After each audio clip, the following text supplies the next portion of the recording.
Hi, I'm Larry Richardson, and welcome to episode 3 of Sea Level Rise Real Estate. In this episode, we deal with an issue that mainly confronts sellers. And again, this is the introductory series. I already did episode 1, which is a broad introduction of the issue as it affects buyers, sellers, owners, and real estate agents. In episode 2, I went way, maybe even two-way in depth into the issue as it affects buyers, which actually, as a seller, should interest you. I strongly recommend that you watch episode 2. And the links to all these videos are on my website, sealevelriserealestate.com.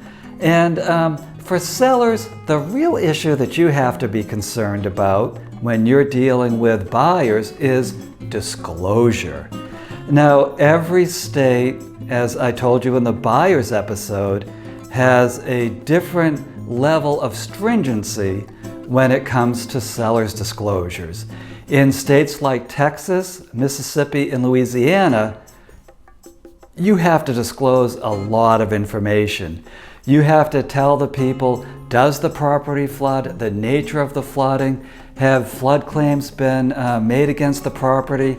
You really have to dig in, which quite frankly is fair, because it's very difficult in this country for buyers to figure out if a property floods or not, especially if they're not from your immediate area. So seller's disclosure is really the seller issue when it comes to sea level rise flooding. So I strongly recommend that sellers dig in and find out what their state law is regarding flooding. In Virginia, it's the Wild West. As of now, it's the Wild West. Sellers pretty much don't have to disclose anything, and buyers have to figure out what the heck is going on. So it's really a let the buyer beware state. In Florida, where I live, it's kind of wishy-washy, and sellers are using, or a lot of sellers are using, a liberal interpretation of the law to sell property that may be experiencing various levels of sea level rise flooding. Now, why does this happen? It happens because our law is basically that, as it stands right now, is basically that sellers only have to tell the buyers of defects that materially affect the value of the property. Leaky roof, you gotta tell them. Broken slab, you gotta tell them. Electrical system problems, you gotta tell them. If sea level rise flooding is affecting the structure, you better tell them. The gray area is occurring when the sea level rise flooding is inundating the land around the property, where some people are saying, well, it's the land, so it's not really affecting the value of the property.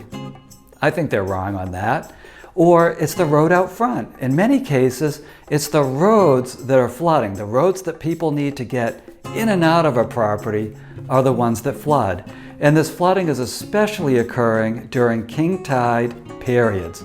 That is in the fall, when the sun and the moon and the earth are in a certain alignment and we get extreme tides, which is being exacerbated by the rising seas, by sea level rise. So you're getting more and more flooding every year, and it seems to be lasting longer and longer.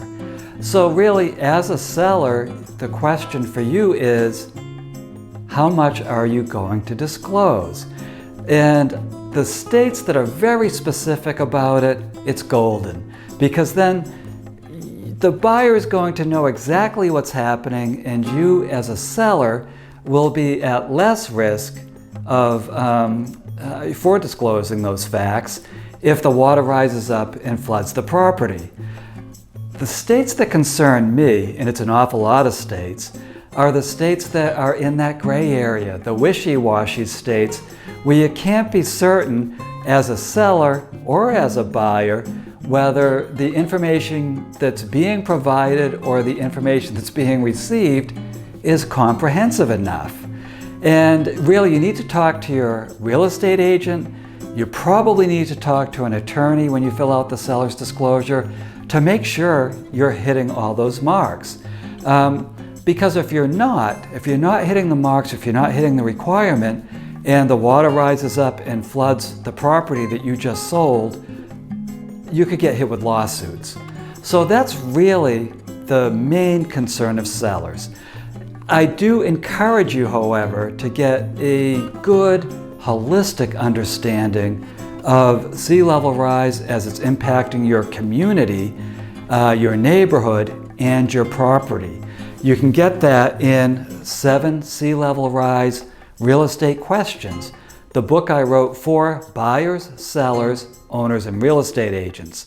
And in between editions of this is the 2020 edition, I'm also updating my website, sealevelriserealestate.com. So as a seller, if you're going to be involved in a real estate transaction, you really need to understand these issues if you're in an area that is experiencing sea level rise flooding. You really have to be on top of it. And if your property itself is flooding, to protect your financial future, you really have to know what the disclosure laws are. So I'm Larry Richardson. I hope that as a seller, you will take a look at the first 2 episodes and even take a look at the episodes I'm doing for owners and real estate agents. By the end of the videos, you'll have a good general knowledge of sea level rise as an issue.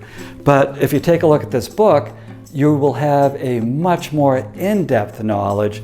And if you check out the website, you will be current in your knowledge. And that will help you to make informative decisions regarding your real estate. So I'm Larry Richardson. I hope I will see you in the next episode. I'll see you then.